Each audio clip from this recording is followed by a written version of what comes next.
గణేశాయ నమః, గాయత్రీదేవ్య నమః, మహాసరస్వతి నమః, మాతాపితృభ్యో నమః. మేషరాశి వారి యొక్క ఫలితాలు. అయితే ఎవరెవరు ఈ మేషరాశిలోకి వస్తారు అన్నట్లయితే కనుక అశ్విని నక్షత్రం 1, 2, 3, 4 పాదాల వారు, భరణి నక్షత్రం 1, 2, 3, 4 పాదాల వారు, కృత్తికా నక్షత్రం 1వ పాదం వారు కూడా ఈ యొక్క మేషరాశిలోకి వస్తారు. అలాగే పేరును బట్టి చూసుకునేటటువంటి వారు పేరులో మొట్టమొదటి అక్షరం చు, చే, చో, లా, లి, లు, లే, లో, ఆ. ఈ అక్షరాలతో కనుక మీ పేరు ప్రారంభమైతే మీ అందరిది కూడా మేషరాశి అవుతుంది. ఈ సంవత్సరం మేషరాశి వారికి ఆదాయం 2, వ్యయం 14గా కనపడుతోంది. రాజపూజ్యం 5, అవమానం 7గా కనపడుతోంది. ఇందాక నేను చెప్పినట్టుగానే మీరు ఖచ్చితంగా ఈ సంవత్సరం ఏదైనా ఇల్లు కట్టడం కానీ లేదా స్థిరాస్తులు కొనడం కానీ జరిగే అవకాశాలు ఉన్నాయి.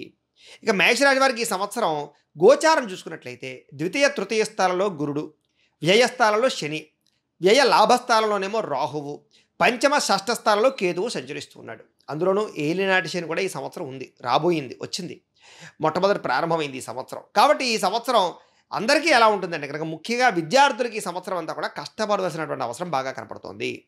మధ్యస్థ ఫలితాలే కనపడుతున్నాయి. చదువు పట్ల చాలా ఎక్కువగా శ్రద్ధ పెట్టాలి. అలాగే కాన్సన్ట్రేషన్ చాలా ముఖ్యము. ఇక ఉద్యోగస్తులందరికీ కూడా కెరీర్ పరంగా అనుకూలమైన ఫలితాలే కనపడుతూ ఉన్నాయి కాబట్టి గట్టి ప్రయత్నం చేయొచ్చు. అలాగే కొన్ని సందర్భాల్లో మాత్రం అనేక రకాల పెద్ద పెద్ద సమస్యలు ఎదురవుతాయి ఉద్యోగపరంగా. అంటే ఉద్యోగం పోయే పరిస్థితులు వస్తూ ఉంటాయి, కానీ తిరిగి మళ్ళీ మీరు ఎదుర్కోగలుగుతారు. అలాగే ఉద్యోగపరంగా మార్పులు వస్తాయి, వాటిని తెచ్చుకోగలుగుతారు. ఖచ్చితంగా ఉద్యోగపరంగా నిలబడుతుంది. ఇక శని స్థానం సాపేక్షంగా ఉన్న కారణం చేత ఎక్కువ శ్రమ అవసరం ఈ సంవత్సరం అన్ని రంగాల వారికి కూడా. అలాగే ఉద్యోగస్తులకి చక్కని పురోగతి అయితే మాత్రం ఖచ్చితంగా లభిస్తుంది. నిరుద్యోగులు కూడా ఉద్యోగ అవకాశాలు కనపడుతున్నాయి, శుభవార్తలు వింటారు, ప్రమోషన్లు పొందే అవకాశాలు కూడా ఈ సంవత్సరం ఎక్కువగానే కనపడుతున్నాయి. ఒకలాగే మీ సీనియర్స్ నుంచి కూడా మీకు మద్దతు లభించడం కానీ సపోర్ట్ కానీ దొరుకుతుందని చెప్పొచ్చు. అంతేకాదు విదేశాల్లో ఉండేవారికి కూడా అనుకూలతలు బాగా కనపడుతున్నాయి.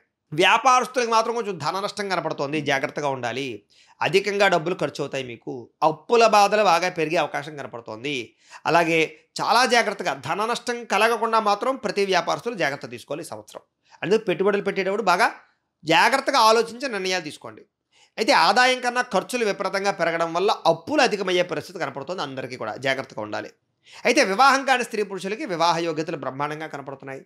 ప్రేమించినటువంటి వ్యక్తులకి వివాహాలు జరిగే అవకాశాలు ఉన్నాయి. అలాగే కొత్తగా ఎవరైనా ప్రపోజ్ చేసినా కలిసి వస్తుంది. అలాగే ప్రేమ వ్యవహారాలు కానీ ప్రేమ జీవితం కానీ చాలా సంతోషంగా ఉంటుంది. అలాగే కుటుంబ సభ్యులకి మధ్య చిన్న చిన్న మనస్పర్ధలు వచ్చినా కూడా మళ్ళీ తిరిగి అనుబంధాలు ఏర్పడతాయని చెప్పచ్చు. అలాగే ఎవరైతే సంతానం కోసం ప్రయత్నం చేస్తున్నారో వాళ్ళకి మే నుంచి లాభదాయకంగా ఉండడం వల్ల సంతాన ప్రయత్నం అనుకూలిస్తుందని చెప్పచ్చు. అలాగే ఖర్చులు పెరిగే అవకాశం బాగా కనపడుతుంది కాబట్టి జాగ్రత్తగా ఉండాలి. పెట్టుబడుల విషయంలో జాగ్రత్తగా వ్యవహారం చేసుకోవాలి. తెలియని వ్యక్తులతో ఆర్థిక లావాదేవీలు మాత్రం మంచిది కాదు. వాటి వల్ల అనవసరమైనటువంటి ఇబ్బందులు పడతారు కాబట్టి జాగ్రత్తగా ఉండాలి. అలాగే అప్పులు తీసుకోవాల్సి వస్తే కనుక ఆలోచించి తీసుకోవాలి, అప్పులు జాగ్రత్తగా ఉండాలి. ఇక కోర్టు వ్యవహారాలు కొంచెం చికాకు కలిగించే అవకాశం కనపడుతుంది. అలాగే చాలా రకాల సమస్యలు ఆలస్యంగా పరిష్కారం అవుతాయి, మీకు ఎక్కువ టైం పడుతుంది, అంచేత జాగ్రత్తగా ఉండాలి. ఇక ఆరోగ్యం పట్ల కూడా ఎక్కువ శ్రద్ధ పెట్టడం మంచిది. సంవత్సరం ప్రారంభంలో కొంచెం అనారోగ్య సమస్యలు కనపడుతున్నాయి, మళ్ళీ మధ్యలో అక్టోబర్ దాటిగా బాగానే ఉంటుంది. మానసిక ఒత్తిడి అందరూ తగ్గించుకోవాలి ఈ సంవత్సరం. క్రమశిక్షణ అంటే క్రమం తప్పకుండా వ్యాయామాలు ఖచ్చితంగా చేయాలి ఈ సంవత్సరం. అయితే ఆర్థిక పరిస్థితి కానీ కుటుంబ వ్యవహారాలు కానీ ఇవన్నీ కూడా మిమ్మల్ని కొంచెం ఇబ్బంది పెడతాయని చెప్పచ్చు. ఉద్యోగస్తులు కూడా పని ఒత్తిడి, వ్యాపారపరంగా పని ఒత్తిడి బాగా పెరుగుతుంది ఈ సంవత్సరం. వ్యవసాయదారులు కూడా వ్యవసాయపరమైనటువంటి సరైన పద్ధతులు అనుసరించకపోవడం వల్ల నష్టాలు ఉన్నాయి, జాగ్రత్తగా ఉండాలి. అయితే ప్రభుత్వ పథకాలు కానీ రాయితీలు కానీ వ్యవసాయదారులకు ఖచ్చితంగా లభిస్తుంది. వాతావరణ మార్పు వల్ల మాత్రం పంట దెబ్బతినే అవకాశం ఉంది, జాగ్రత్త. అయితే ఆర్థిక ఇబ్బందుల వల్ల కొంచెం వ్యవసాయదారులు పెట్టుబడి పెట్టడం కూడా కష్టమవుతుంటుంది. పెట్టుబడుల విషయంలో జాగ్రత్త తీసుకోండి. కుదిరితే దానికి ఇన్సూరెన్స్ ఉంటుంది, పంట బీమా అంటారు, అది కూడా తీసుకోవడానికి ప్రయత్నం చేయండి. అలాగే వాతావరణ సూచనలు ఎప్పటికప్పుడు తెలుసుకోండి, ఎప్పుడు తుఫాన్లు ఉన్నాయి ఏంటి అని దానికి సంబంధించి ప్రయత్నాలు చేసుకోండి.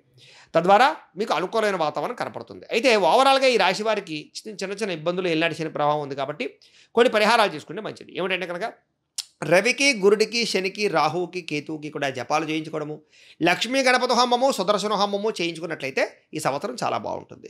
మీకు కలిసొచ్చే అదృష్ట సంఖ్య 9 ఈ సంవత్సరం. మీకు కలిసొచ్చే వారాలు మంగళవారము, ఆదివారము, సోమవారము, గురువారము బాగా కలిసొస్తుంది. అలాగే ఏప్రిల్, ఆగస్టు, అక్టోబరు, జనవరి, మార్చి ఈ నెలలు మీకు బాగా కలిసొస్తాయి కాబట్టి వీటిని సద్వినియోగపరచుకోవాల్సిందిగా తెలియజేస్తూ